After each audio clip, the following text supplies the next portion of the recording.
राष्ट्रियताको विषयमा बोल्ने पार्टी भनेको राप्रपा मात्रै भयो अहिले नेपालमा। सदनमा उभिएर हेर्नुहुन्छ भने राष्ट्रिय राजनीतिक दलहरूमध्ये राप्रपा मात्रै छ जो राष्ट्रियताको पक्षमा खुलेर हिँडिरहेको छ।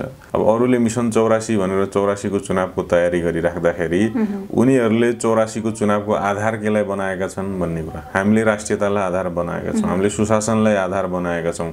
मिसन 84 भने पनि अथवा राष्ट्रलाई जोगाउने अभियान भने पनि जे नाम दिए पनि हामी चाहिँ यसमा अहिले एकदमै तदारुकताका साथ लागि परेका छौँ। कोही इन्डिया परस्त भएर बस्न लाज मान्दैनन्, कोही अमेरिका परस्त भएर बस्न लाज मान्दैनन्, कोही चाइना परस्त भएर बस्न लाज मान्दैनन्, कोही एनजिओ आइएनजिओ परस्त भएर बस्न लाज मान्दैनन् हैन। अनि ईसाई मिसन चलाउन लाज मान्दैनन्, अनि हिन्दू चाहिँ आस्थाको अपमान गर्न लाज मान्दैनन्। अनि पृथ्वीनारायण शाहले यो देशको चाहिँ जग खन्देऊ भनेर बोल्न चाहिँ किन लाज मान्ने? पृथ्वीनारायण शाहले त्यो बेलामा हतियार उठाएर म एउटा बलियो साम्राज्य बनाउँछु भनेर नहिँडेको भए कुन चाहिँको पुर्खाले यो विशाल नेपाल चाहिँ तयार पार्थ्यो त? त्यो देखाइदिन पर्यो नि त। पृथ्वीनारायण शाहले नगरे भए फलानुको पुर्खाले गर्थ्यो भनिदिन पर्यो, अथवा मेरो पुर्खाले गर्थ्यो भने कसैले दाबी गरिदिन पर्यो। त ती त कोही पनि छैनन्।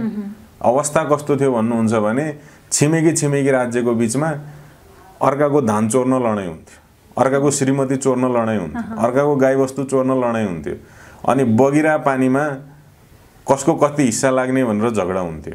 हैन, त्यस्ता कुरामा अल्झेर बसिरहेका थिए। अब पृथ्वीनारायण शाहले खोसेको हाम्रो भूमि फिर्ता गर भन्नुको तात्पर्य के हो त? यो एकीकृत नेपाल मलाई मान्य छैन भने हो नि त। सिधा बुझिने त त्यही हो हैन। मेरो छुट्टै राज्य थियो, स्वतन्त्र राज्य थियो, म नेपाली नागरिक पनि होइन, मलाई नेपालको नागरिकता पनि चाहिएको छैन, नेपालको कुनै पनि कुरा मलाई चाहिएको छैन।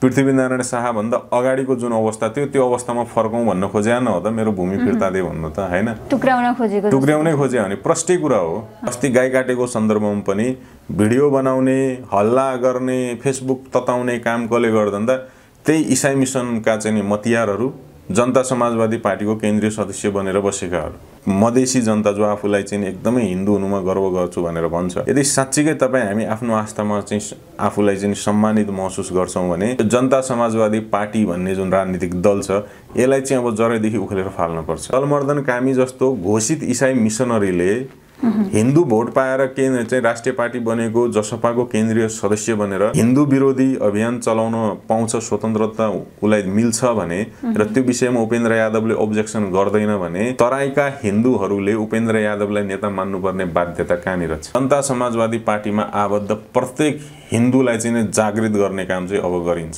म आफै गर्छु त्यो काम। त्यो चर्च इलिगल नै हो, अहिलेसम्म त्यसको नक्सा पास भएको छैन, अहिलेसम्म त्यो दर्ता भएको छैन।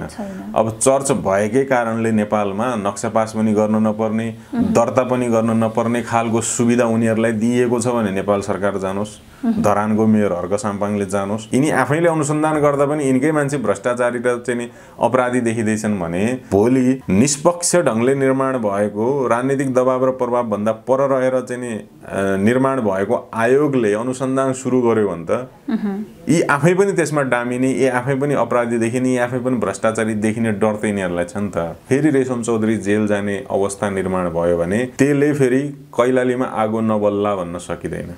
अनि राज्यले एकपछि अर्को गल्ती गर्दै जाने, अनि त्यही गल्तीमाथि टेकेर विदेशीले हस्तक्षेप गरिदिने, विदेशीले खेल्दिने, विदेशीले लगानी गरिदिने र एउटा निश्चित समुदाय चाहिँ आक्रोशित भएर सडकमा आउने, अनि आक्रोशित भएर चाहिँ उत्तेजक अभिव्यक्ति दिन थाल्ने, सामुदायिक हिंसा भड्किने खालका चाहिँ भाषणबाजी र प्रशिक्षणहरू हुन थाल्ने, त्यहाँबाट सुरु हुन्छ कि त्यो राज्य यस्ता विषयमा संवेदनशील हुनुपर्छ। हेर्नुहोस्, अब भोलि के भन्छ थारू समाजले? थारूको छोरो भएको हुनाले अदालतले चाहिँ त्यसलाई दोषी करार गर्यो, बाहुनको छोरो भए त छोडिदिन्थ्यो भन्छ। हेर्नुहोस् है, थारू र चाहिँ पहाडीहरूको बीचमा घृणा फैलाउनलाई मसाला मिल्छ मान्छेहरूलाई। आदरणीय दर्शकबिन नमस्कार, तपाईहरु हेर्दै हुनुहुन्छ वीर गोर्खाली अनलाइन टिभी। आज हामीसँग कुराकानीको लागि हुनुहुन्छ धार्मिक अभियन्ता तथा राप्रपाका नेता अभिषेक जोशी सर। स्वागत छ यहाँलाई। हजुर नमस्कार। आरामै हुनुहुन्छ? ठीक छ।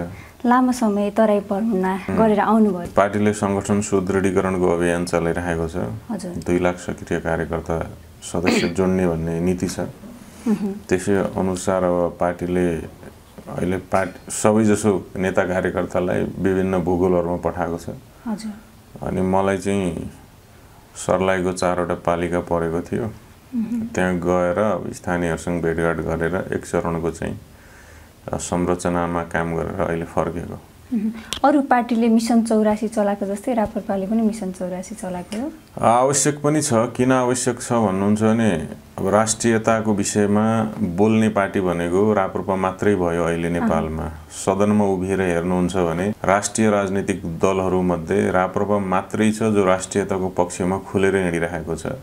बाँकी राजनीतिक दलहरू जातीय सङ्गठन बनाएर, भाषिक सङ्गठन बनाएर, भौगोलिक सङ्गठन बनाएर आफ्नै सङ्गठनहरूको बीचमा वैमनस्यता खडा गरेर चाहिँ राजनीति गरिरहेका छन्। कस्तो दुर्भाग्यको कुरा छ भन्नुहुन्छ भने खास गरेर कम्युनिस्टहरूको राजनीति अनि मधेसी सङ्गठन बनाउने अनि जनजाति सङ्गठन बनाउने, त्यस पछाडि जनजातिलाई चाहिँ नि गाईका काटेर खान पाउनुपर्छ भनेर उचाल्न लाउने, अनि यता मधेसी हिन्दूहरू चाहिँ फेरि त्यही सङ्गठनको विरुद्धमा चाहिँ उफ्रिन थाल्ने। तर दुईटै सङ्गठनको माइबापको हो त भन्दा उसकै राजनीतिक दल, त्यस्तो राजनीति चलिरहेछ। यसले गर्दा राष्ट्रियता कमजोर हुन थाल्यो, आन्तरिक सुरक्षामा सङ्कट पैदा हुन थाल्यो, नेपालीको बीचमा द्वन्द्व सिर्जना हुने पो हो कि भन्ने आशंका बलियो हुँदै जान थाल्यो।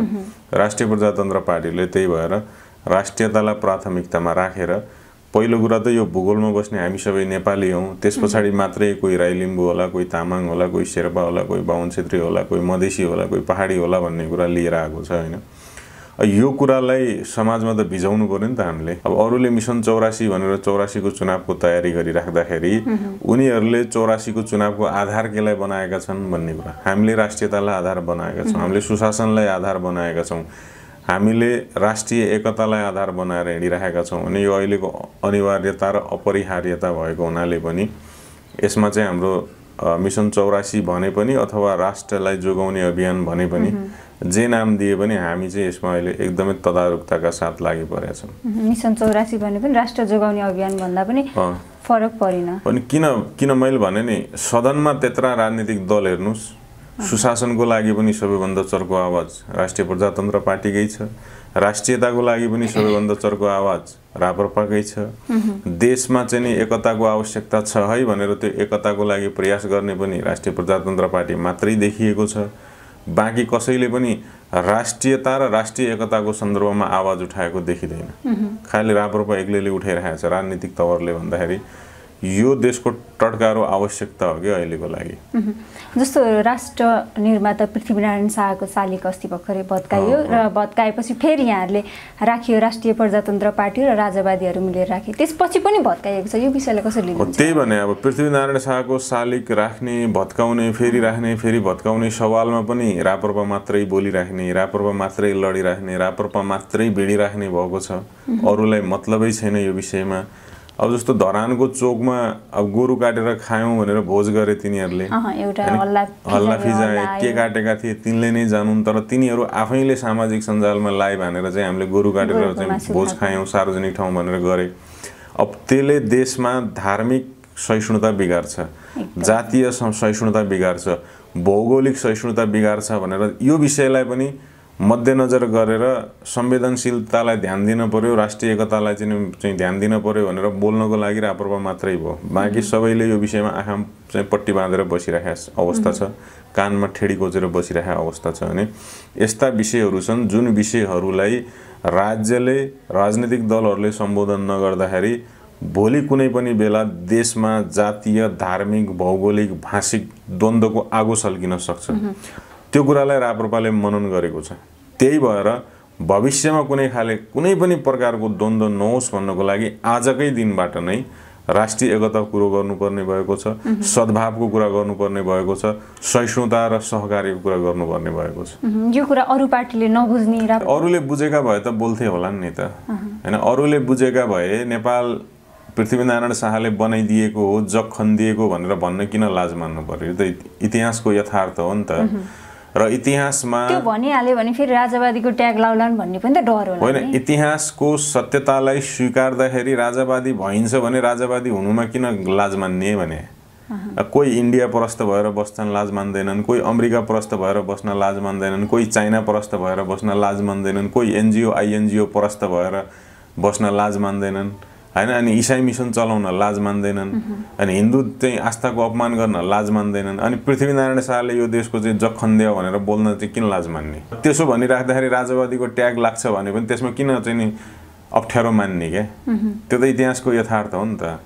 पृथ्वीनारायण शाहले त्यो बेलामा हतियार उठाएर म एउटा बलियो साम्राज्य बनाउँछु भनेर नहिँडेको भए कुन चाहिँको पुर्खाले यो विशाल नेपाल चाहिँ तयार पार्थ्यो त त्यो देखाइदिन पर्यो नि त पृथ्वीनारायण शाहले नगरे भए फलानुको पुर्खाले गर्थ्यो भनिदिन पर्यो अथवा मेरो पुर्खाले गर्थ्यो भने कसैले दाबी गरिदिन पर्यो त ती त कोही पनि छैनन् अवस्था कस्तो थियो भन्नुहुन्छ भने छिमेकी राज्यको बीचमा अर्काको धान चोर्न लडाइँ हुन्थ्यो अर्काको श्रीमती चोर्न लडाइँ हुन्थ्यो अर्काको गाईवस्तु चोर्न लडाइँ हुन्थ्यो अनि बगिरा पानीमा कसको कति हिस्सा लाग्ने भनेर झगडा हुन्थ्यो हैन त्यस्ता कुरामा अल्झेर बसिरहेका थिए अनि तिनीहरूले राज्य एकीकरण गर्थे भनेर विश्वास पनि केका आधारमा गर्नु हैन तिनले गर्न सक्थे भने त अनि दुईटा देशको बीचमा अनि खेतीपातीको चाहिँ नि तपाईको खेतीपाती मैले चोर्न झगडा गर्नुपर्ने मेरो खेतीपाती तपाईले चोर्न झगडा गर्नुपर्ने त्यस्तो खालको त अभ्यास पक्कै पनि हुन्थेन होला भनेपछि जसले एकीकरण गरेको छ उलाई सम्मान गर्नै पर्छ मैले त केसम्म भनेको छु भने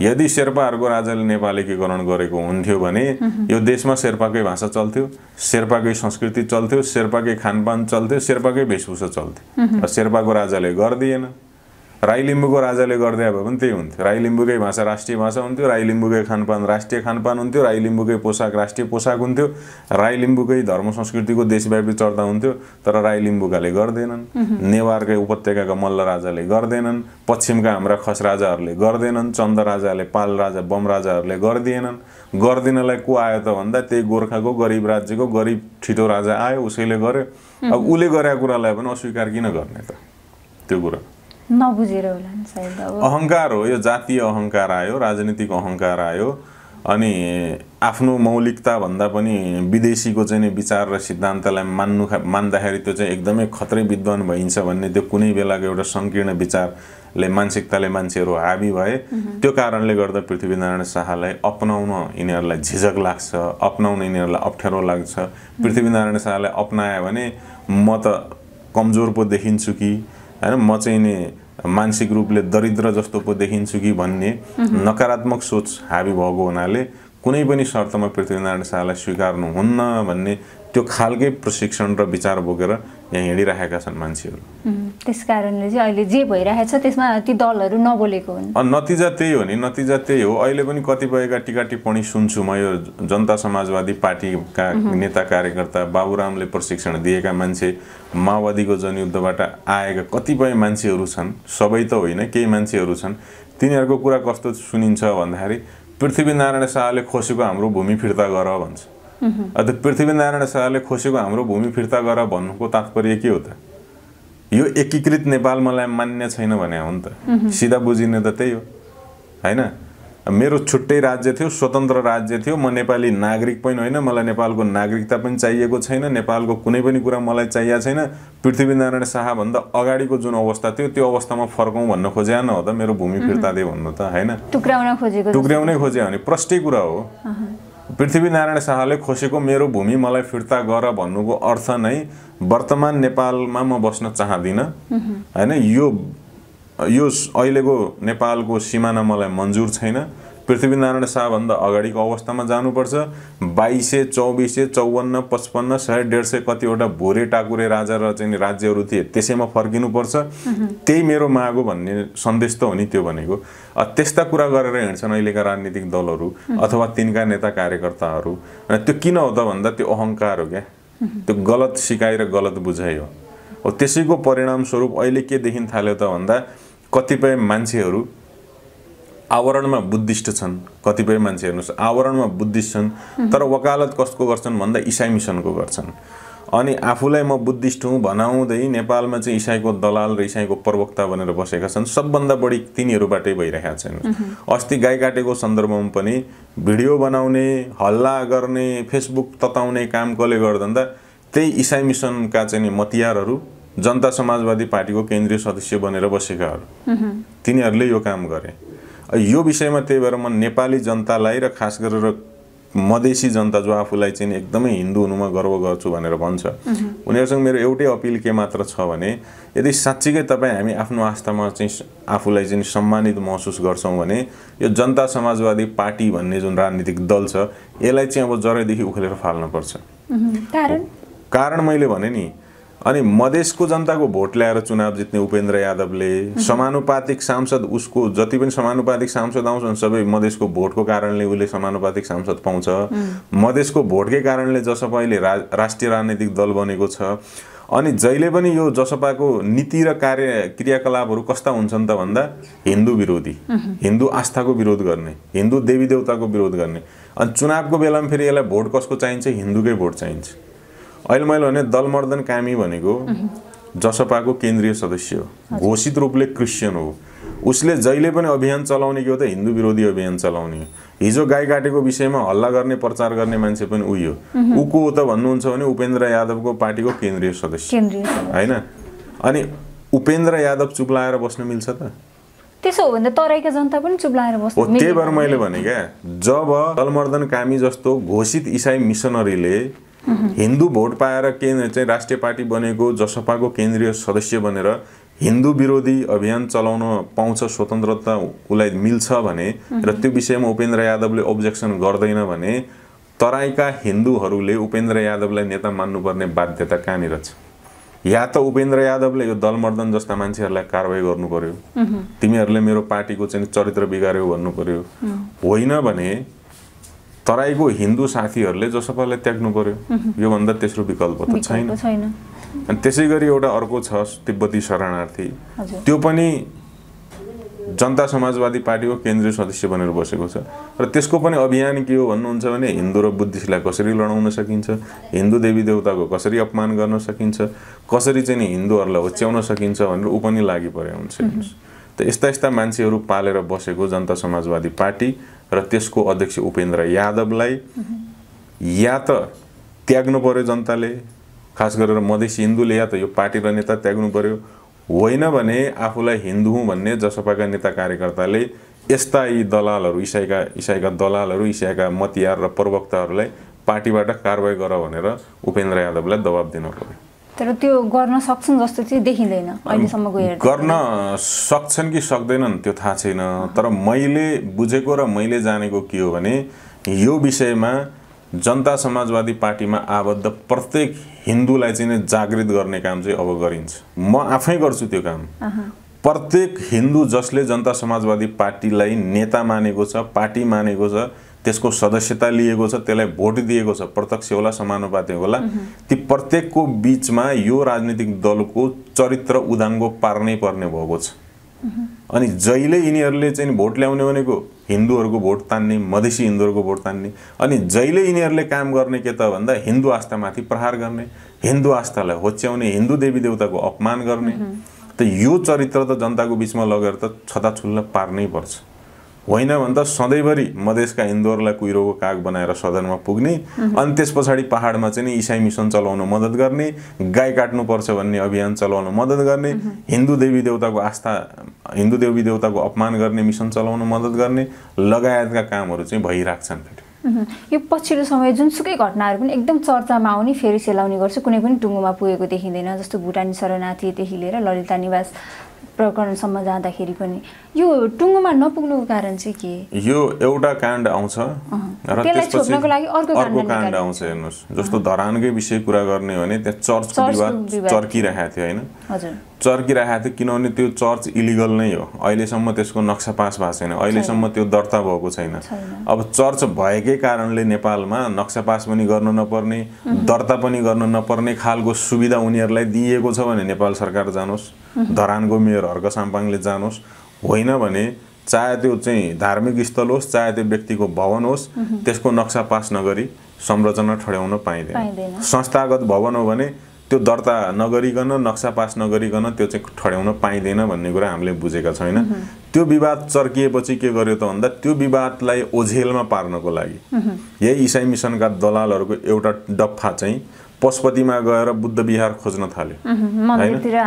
हो, बुद्ध विहार खोज्न थाल्यो, जबकि पशुपतिनाथ भनेको गोपाल वंशदेखि चाहिँ इतिहास पाउँछ। गोपाल वंश भनेको त्यो समुदाय हो जसले सर्वप्रथम काठमाडौँमा बस्ती बसाएर शासन गरेको थियो। इतिहासले यो कुरालाई स्वीकार गरेको छ।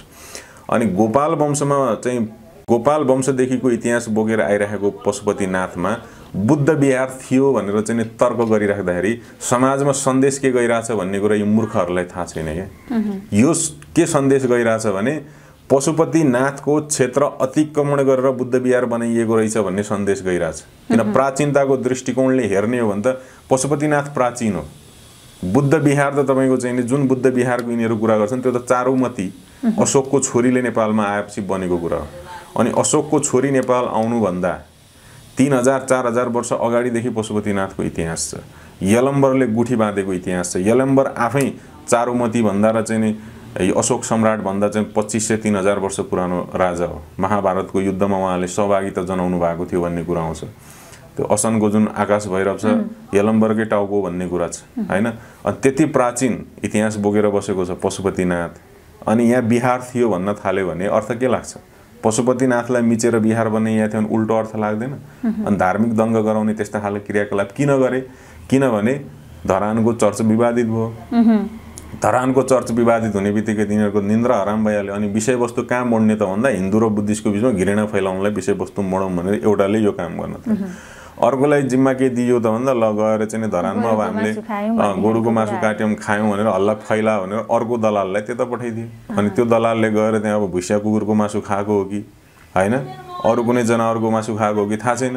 अब उसलाई जुन जिम्मेवारी दिएको थियो जे पाठ पढाएर पठाइएको थियो त्यही अनुसारले उनीहरूले त्यहाँ चाहिँ कार्यक्रम गरेर द्वन्द्व भड्काउनलाई अब हिन्दू र किराँतीको बिचमा द्वन्द्व भड्काउनलाई त्यहाँ मसाला छर्ने काम गरे। यो दुईटैको हुन त भन्दा जनता समाजवादी पार्टीका केन्द्रीय सदस्य हुन्। एउटालाई जिम्मा दिएको छ हिन्दू र बुद्धिस्ट बीच घृणा फैलाउने, अर्कोलाई जिम्मा दिएको छ हिन्दू र किराँत बीच घृणा फैलाउने। अब यो कुरा जनताले बुझ्नु पर्यो क्या।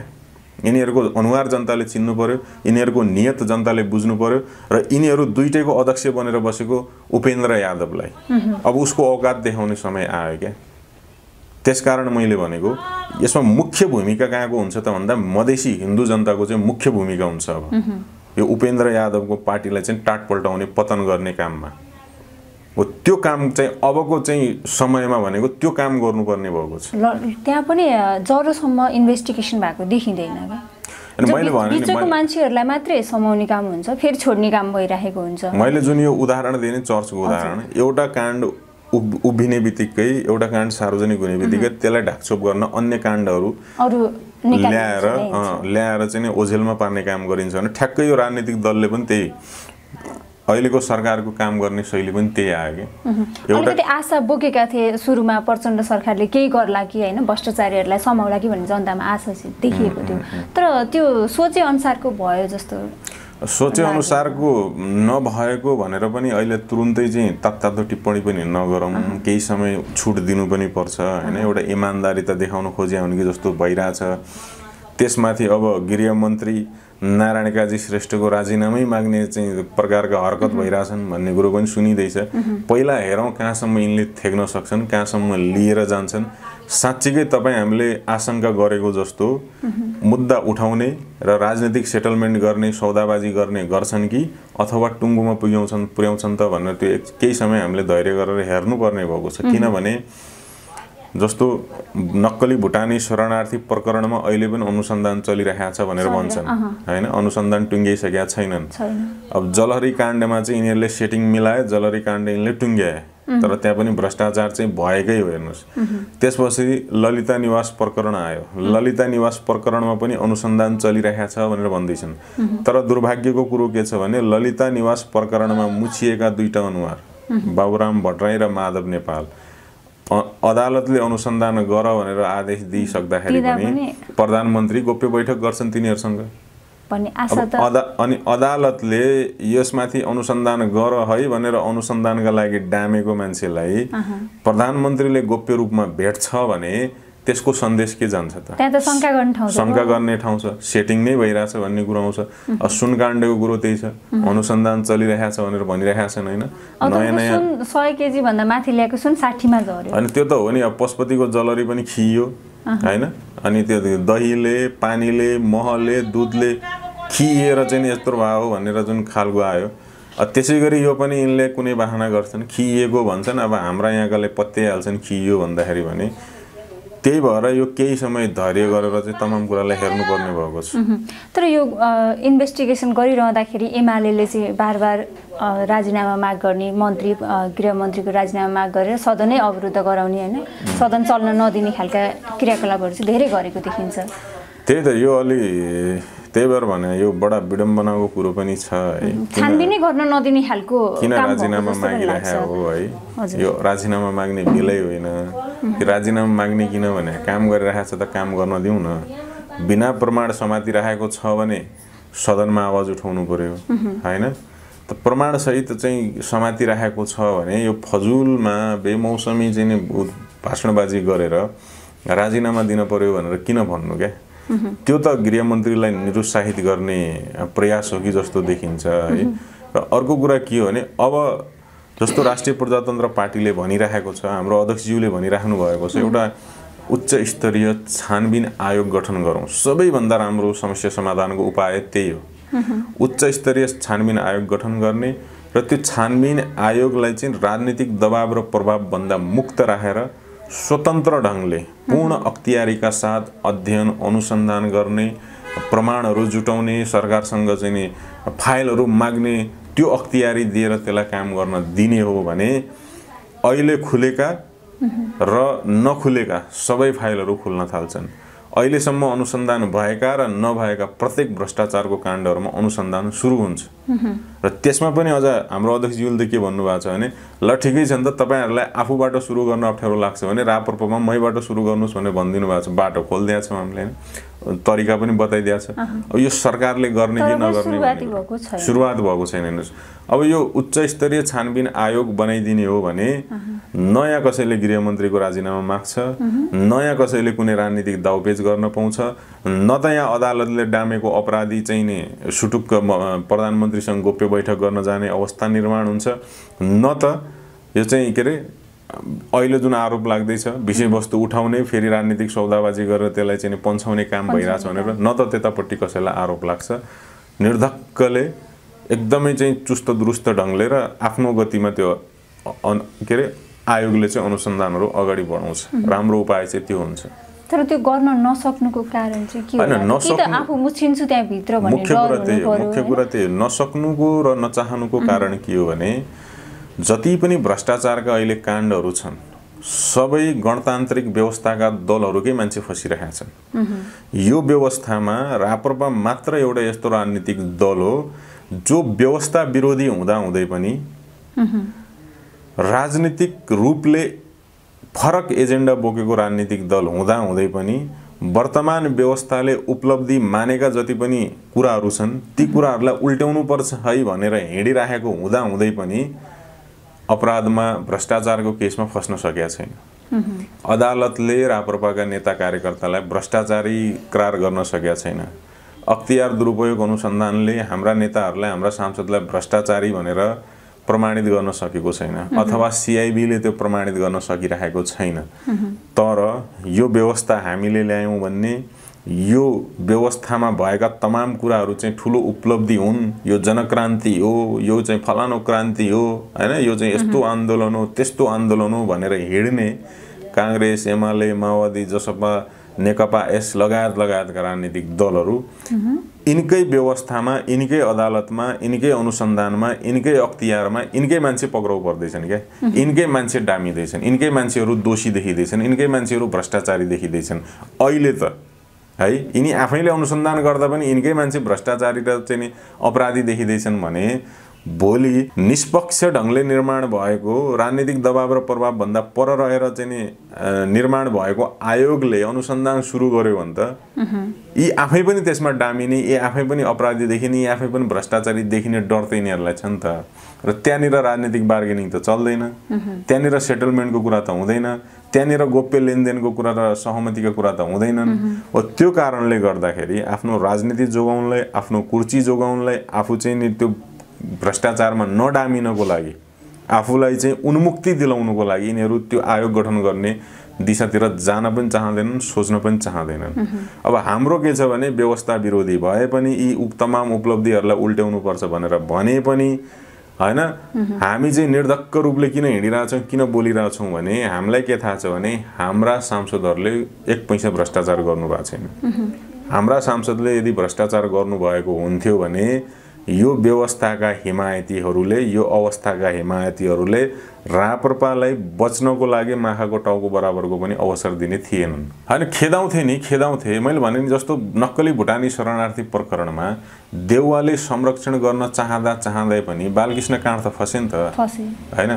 तर अहिलेको कांग्रेसले के भन्छ त गणतान्त्रिक व्यवस्था मान्छु भन्छ, धर्मनिरपेक्षता मान्छु भन्छ, संघीयता मान्छु भन्छ, समाजवाद मान्छु भन्छ।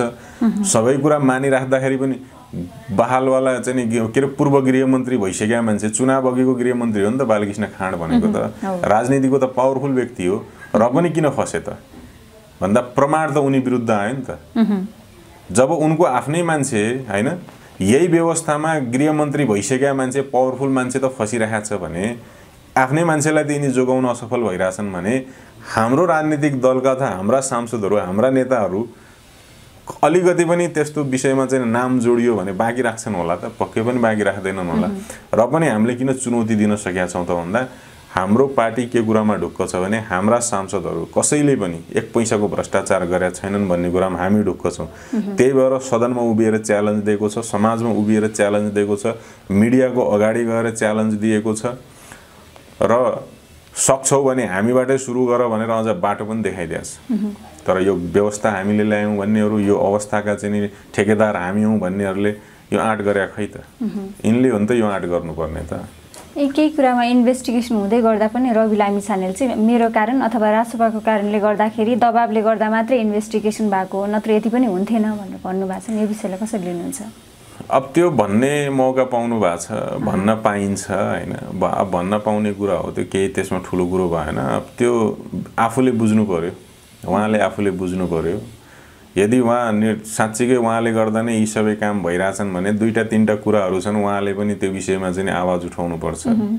जस्तो उहाँको चाहिँ दोहोरो पासपोर्टको कुरा छ, ल छानबिन गरन् त भनेर बाटो खोलिदिन पर्छ हैन।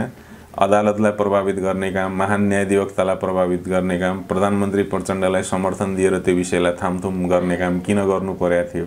अझ पनि अवसर छ। जसरी अन्य भ्रष्टाचारका विषयहरूमा चाहिँ फाइलहरू खुलिरहेका छन्, ल जनताले अथवा जनताको एउटा कित्ताले अथवा मेरा विरोधीहरूले मलाई दिनरात दोहोरो पासपोर्टको विषयमा चाहिँ आलोचना गरिरहेका छन्। सरकारले यो विषयमा अनुसन्धान गरोस्, म यसमा पूर्ण सहयोग गर्छु भनेर त्यो तरिकाले बोले हुन्छ। अनि नेपाली परिचय पत्रको डाटा विदेशी कम्पनीलाई राख्न दिने निर्णय राष्ट्रियता विरोधी थियो। यसमा चाहिँ नि भ्रष्टाचार भएको छैन अथवा छ र यो विषयलाई पनि टुङ्गो लगाउनुको लागि सरकारले चाहिँ नि अनुसन्धान गरोस् र त्यसमा म दोषी देखिन्छु भने मलाई पनि कारबाही गरोस् भनेर चाहिँ त्यो सार्वजनिक अपिल गरेर हिँडे हुन्छ नि त। त्यो पनि त गर्दिन पर्यो। त्यति गरेपछि बल्ल भ्रष्टाचारका फाइल मेरो कारणले खोल्न थालेका हुन् भनेर भन्न मिल्छ। होइन भने त्यही त कस्तो कुरो आयो भने बाबुराम भट्टराईले प्रचण्डसँग रिस उठाए बेला चाहिँ बुढी गण्डकीमा चाहिँ 9 अर्ब 9 खर्ब कति भ्रष्टाचार गर्यो प्रचण्डले, क्यान्टोनमेन्टको पैसा खायो प्रचण्डले भन्ने, त्यसपछि प्रचण्डले म तपाईँलाई राष्ट्रपति बनाइदिन्छु नि त भन्ने उधारो वाचा गर्ने बित्तिकै फेरि पब्लिकको अगाडि आएर मिडियाको अगाडि आएर त्यो भ्रष्टाचारको विषयमा कुरो मिलिसक्यो अब कुरो नगरौँ भन्न थाल्ने हो। त्यस्तो खालको चरित्र देखाउँछ, दोहोरो चरित्र देखाउनु हुँदैन र सस्तो लोकप्रियता रमाउन चाहिँ हुँदैन। यो केही समय अगाडि चाहिँ टिकापुर घटनाको दोषी होइनन् भनेर जुन चौधरीलाई छोडियो, रेशम चौधरीलाई छोडियो, फेरि उहाँलाई दोषी हुन् भनेर सर्वोच्चले ठहर गरेको छ। यो विषयलाई कसरी लिनुहुन्छ यहाँले?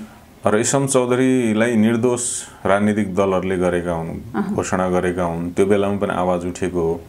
अदालतको विषयमा हस्तक्षेप नगरौँ भनेर, न्याय निरूपणको विषयलाई राजनीतिक प्रभावमा चाहिँ नअल्झौँ भनेर त्यतिखेर पनि आवाज उठेको हो है। अब प्रचण्डलाई आफ्नो बहुमत जोगाउनु पर्ने र सुदूरपश्चिममा अहिलेकै यो सत्ता पक्षले नै सरकार बनाउनु पर्ने भएको हुनाले यिनीहरूले चाहिँ राजनीतिक लेनदेनको साधन बनाए त्यो विषयलाई र रेशम चौधरीलाई छोडे।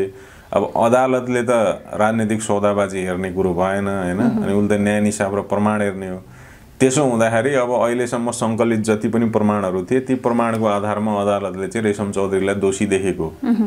अब यहाँनिर चाहिँ के हुन्छ भनेपछि अब यो कुराले हेर्नुहोस् है, सरकारले निर्दोषिताको प्रमाणपत्र दिएर रेशम चौधरीलाई छोडिदिने अनि सर्वोच्च अदालतले चाहिँ फेरि प्रमाणहरूमा टेकेर रेशम चौधरीलाई चाहिँ दोषी देखाइदिने भयो र कथम कदाचित फेरि रेशम चौधरी जेल जाने अवस्था निर्माण भयो भने त्यसले फेरि कैलालीमा आगो नबल्ला भन्न सकिँदैन। त्यसले चाहिँ नि एउटा नयाँ असन्तुष्टि समाजमा पैदा गरिदिन सक्ने प्रबल सम्भावना छ।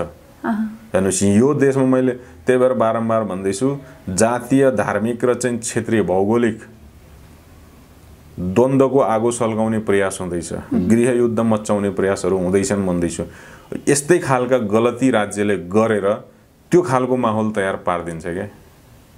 अनि राज्यले एकपछि अर्को गल्ती गर्दै जाने अनि त्यही गल्तीमाथि टेकेर विदेशीले हस्तक्षेप गरिदिने, विदेशीले खेल्दिने, विदेशीले लगानी गरिदिने र एउटा निश्चित समुदाय चाहिँ त्यस पछाडि के भन्छन् आक्रोशित भएर सडकमा आउने अनि आक्रोशित भएर चाहिँ नि उत्तेजक अभिव्यक्ति दिन थाल्ने, सामुदायिक हिंसा भड्किने खालका चाहिँ भाषणबाजी र प्रशिक्षणहरू हुन थाल्ने त्यहाँबाट सुरु हुन्छ कि।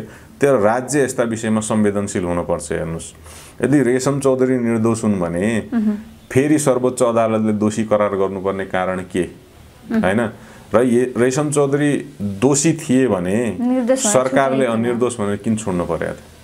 हेर्नुहोस् यस्ता विषयहरू भनेका के हुन् भने अब भोलि के भन्छ थारू समाजले, थारूको छोरो भएको हुनाले अदालतले चाहिँ त्यसलाई दोषी करार गर्यो, बाहुनको छोरो भए त छोडिदिन्थ्यो भन्छ। हेर्नुहोस् है, र त्यहीबाट के हुन्छ थारू र चाहिँ पहाडीहरूको बिचमा घृणा फैलाउनलाई मसाला मिल्छ मान्छेहरूलाई। अहिले त्यही भइरहेछ नि त। थरको आधारमा न्याय हिसाबको कुरामा के भन्छन्, फलानु थर भएको हुनाले समात्यो, फलानु थर भएको भए त छोडिदिन्थ्यो अदालतले हैन? अनि फलानु थर भएको हुनाले जेलमा राख्यो, फलानु थर भए त धरौटीमा छोडिदिन्थ्यो। त्यस्ता खालका प्रचारबाजी हुने गरेको छ, प्रचारबाजी गराइने गरेको छ र त्यो सबै गराउनलाई भूमिका कसले खेल्दैछ त भन्दा नेपाल सरकारले भूमिका खेल्दैछ क्या। त्यो स्पेस नेपाल सरकारले तयार पारिदिँदैछ। तर यस्ता कुरामा चाहिँ राज्य पहिलेदेखि संवेदनशील एकदमै चाहिँ चनाखो भएर बस्नुपर्छ। हामी कार्यक्रमको अन्त्यमा आयौँ। यहाँलाई सुनेर हेरेर बस्नुहुने दर्शकहरूलाई के सन्देश दिन चाहनुहुन्छ? अहिले राष्ट्रियताको सङ्कट बढ्दैछ। हेर्नुहोस् होइन, राष्ट्रभाव मान्छेमा मरिसकेको अवस्था छ। अब यहाँ चाहिँ नि जातीय अधिकारका कुरा गरेर, क्षेत्रीय अधिकारका कुरा गरेर, भौगोलिक अधिकारका कुरा गरेर मान्छेलाई यस्तो रणभुल्लमा पारिदिएको छ कि मान्छे त्यो चाहिँ नि मदहोस भएर लट्ठ परेर बसिरहेको छ। त्यसले कस्तो परिणाम ल्याउँदैछ भन्ने कुरा पनि वास्ता छैन, त्यसले हामीलाई कतातिर धकेल्दैछ भन्ने कुरा पनि वास्ता गरिरहेको छैन, त्यसले गर्दा देशको भविष्य उज्जवल छ कि अन्धकार छ कि भन्नेतिर पनि सरोकार छैन। यस्ता विषयहरूमा चाहिँ चनाखो भएर अलिकति चाहिँ बुद्धिको बिर्को खोलेर चाहिँ हामी सचेत भएर चाहिँ बोलौँ, अभ्यास गरौँ, छलफल गरौँ र एउटा निष्कर्षमा जाउँ भनेर अनुरोध गर्न चाहन्छु। यहाँले आफ्नो निकै नै महत्त्वपूर्ण समय हामीलाई छुट्याइदिनु भयो, त्यसको लागि धेरै धेरै धन्यवाद। हस्, धन्यवाद, नमस्ते।